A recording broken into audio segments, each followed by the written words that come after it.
Meanwhile, the U.S., the EU, and NATO lay full responsibility on the Ukrainian government, threatening it with consequences and sanctions. Individual sanctions for 20 Ukrainian politicians have already been imposed by Washington. Russian Foreign Minister Sergei Lavrov said that the action of the Western states resembles blackmail, and he urged condemnation of these actions of, quote, radicals and extremists who are mostly responsible for violence and bloody riots. Joining me now to discuss the bigger picture is Brian Becker. He's the national coordinator of the Answer Coalition. Now, Brian, as I had alluded to earlier, they are imposing sanctions at the moment. European Western leaders are. How do you feel that that will play a role? Will it actually curb the violence as the West seems to think it will? Well, we have to look at the new sanctions measures in a bigger context. The United States and the EU, the NATO powers, have been using all kinds of pressure on the Ukraine government with the effort to bring the Ukraine into the EU, which means to bring it into NATO, right on Russia's border. And in November, what they did is they gave an ultimatum to the Ukraine government. You either make a decision now, be with Russia, or be with the EU, no other choice. Then they outlined a plan, which was to impose extreme austerity measures on the Ukrainian people as part of the admission policy to get into the EU. Then, of course, they helped castigate or create these protests. And now, as the protesters are using extreme violence, as the government is using violence, and as the government is trying to maintain order, the U.S. and the EU say, now we will impose sanctions on the Yevtushenko government for the use of violence. So this is a full court press. This is pressure. What's the real purpose? I think it's to break up the Ukraine government with the hopefully weakening that government, toppling that government, and getting a government that will take the country into the EU, into the Western sphere of influence. And this has to be seen by Russia as a great threat. So you kind of laid out one scenario there, but I want to talk to you about best and worst case scenarios. What do they look like to you in this country?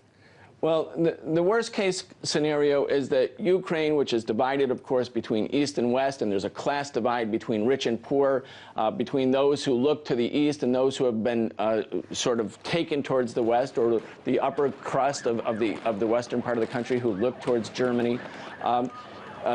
The worst case could be that Ukraine could descend into real civil war, that there could be the dismemberment of Ukraine, a country of 46 million people, a beautiful country with a rich history.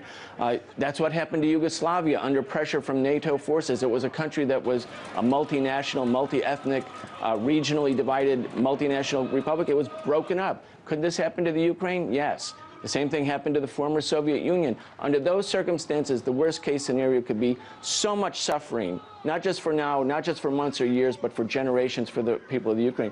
Best case, the EU and the United States should get out of the Ukraine and let the Ukrainian people become the masters of their own destiny. That's the best case.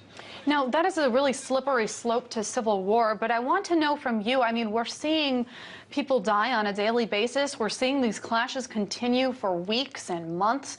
Where is that line when it comes to a revolution, when that starts happening, or when we start calling this a civil war? When is that line? Well, we're getting close to that line. I don't think it's a revolution. I think it's kind of a counter-revolution. We've seen the era of counter-revolution for the last 20 years where Western powers who have vast economic, military, and diplomatic authority, especially since the collapse of the Soviet Union, are picking apart the former Soviet republics, integrating them into an American or Western sphere of influence, integrating them into NATO. And that's part of a counter-revolution because it's not really for the benefit of the people. The Western powers will always say we're doing it for a noble cause, freedom, democracy, against repression, but they have their own imperial interests in this very important, geostrategically important, and resource-rich part of the world.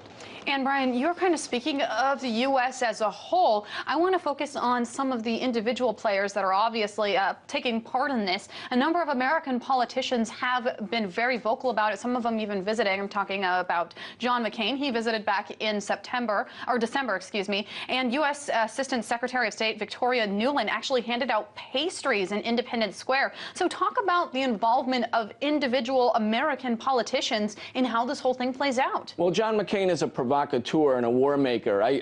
He's assigned to himself the role of destabilizing and overthrowing governments or always advocating war. I mean, he is the ultra-militarist there.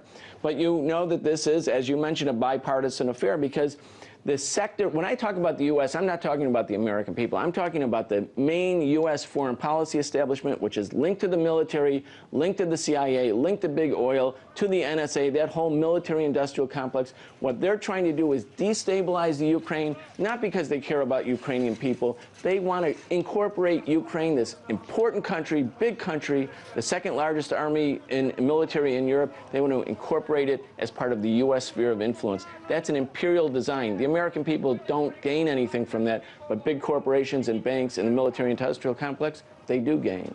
Very interesting perspective on what is no doubt a very complex scene. Thank you so much for weighing in. Brian Becker, National Coordinator at the Answer Coalition.